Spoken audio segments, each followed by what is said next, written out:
aka give us a call on 0861987000 to talk to these awesome stars. And Keenan, how many grills do you own, by the way? Just one. Just one? Just one. That's a silver one today. Yeah. You tried a gold one as well? Yeah. Just one? It's just silver. Oh, okay. Yeah, because... I think I wear it too often, so sometimes it might just like... Oh, I see. Yeah. It's a whole process. It's a whole signature thing. Nobody else has copied you. Oh, with your dentist, right? Yeah, yeah, Alex. So, oh, you asked me about the grill? Yeah.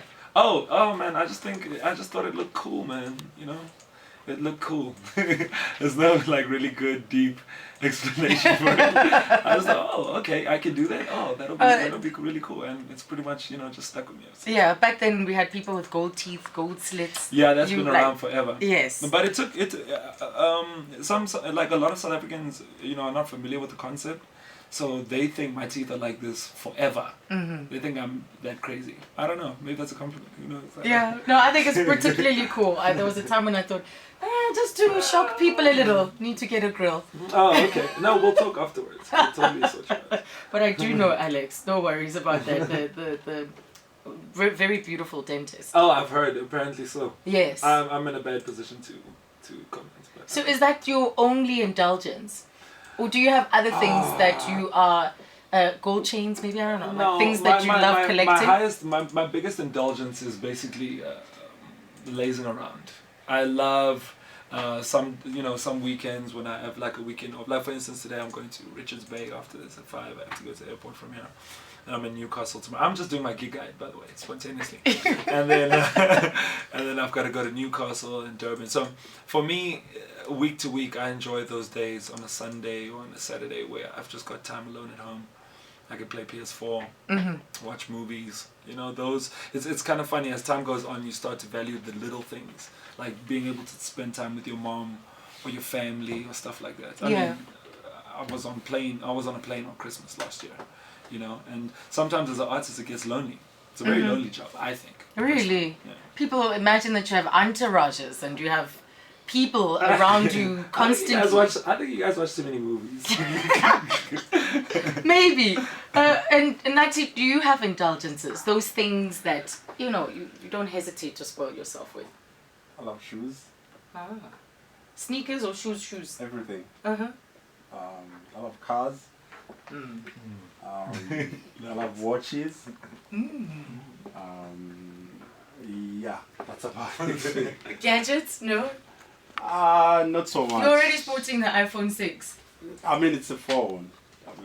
Okay. Yeah, I travel, so I was lucky enough to be in a place where it was out already. Yeah. He's trying not to blush. No, we're not going to make you feel bad. No, that's it. Not going to make you feel bad at no, all. when I'm saying I love cars, I don't mean I have a fleet of cars. I'm just saying I love cars. Okay. Yeah. I'm not going to out you. It's okay. Yeah. That's it. Leave it there. So when it comes to collaborating, because Nancy, we're ending off with your latest song, I Will Find You, a song that you did with a lady called Cara. Yeah.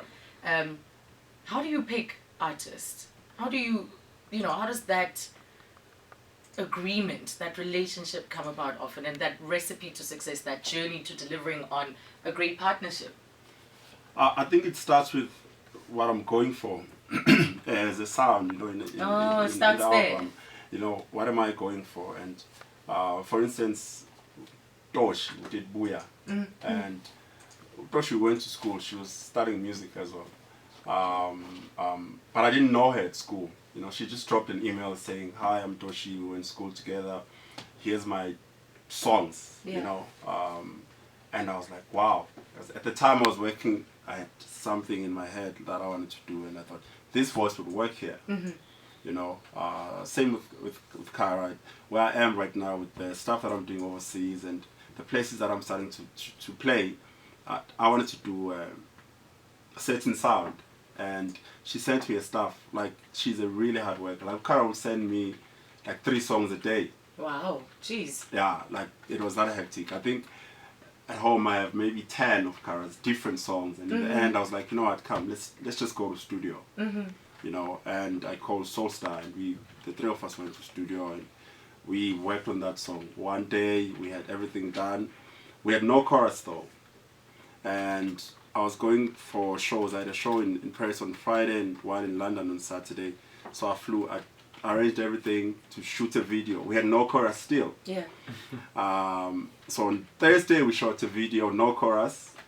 On Friday morning we went to studio to record the chorus. Oh, okay. You know, so we had an idea. You know, this is how it's gonna go. Like, and so she recorded with her laptop. You know, like I'll find you, I'll find you.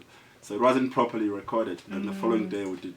So it's always the sound, it's always the direction. Where am I going? You know, and that dictates who you work with. Yes, and a lot of the times I don't find that with the so well-known people. You know, because they have told their story. Because you've introduced us to voices. You've introduced us to new they've artists. told their stories, and I'm like, I know your story, but I'm going that way. You know, so I always look for like the younger, the unknown, and No, we've been introduced to many wonderful female voices through the songs you've done. Now, with you, Kenan, you've had what I call bromances. Oh. With Kuli China first, and then a bromance with Deleuze. Would you agree? I wouldn't say they're bromances. I don't like that tag, but I just feel like, you know, with Kuli, for instance, you know, I came into the industry and he was somebody who, you know, I look up to, and I look up to Les as well. You know, first and foremost, they're older than me. Number one, I'm, you know, kind of relatively young. I'm turning 27 in January next year.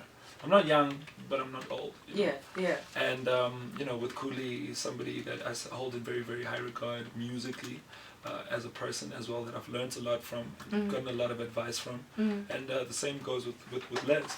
But you know, you made it sound like these bromances are like they come to an end, you know, and then like they start with there's a new one now, you know. Yeah. But that's not the case at all. In that, you know, as time goes on, you know you collect knowledge from people, and you know, you grow with people, and it never really stops, you know.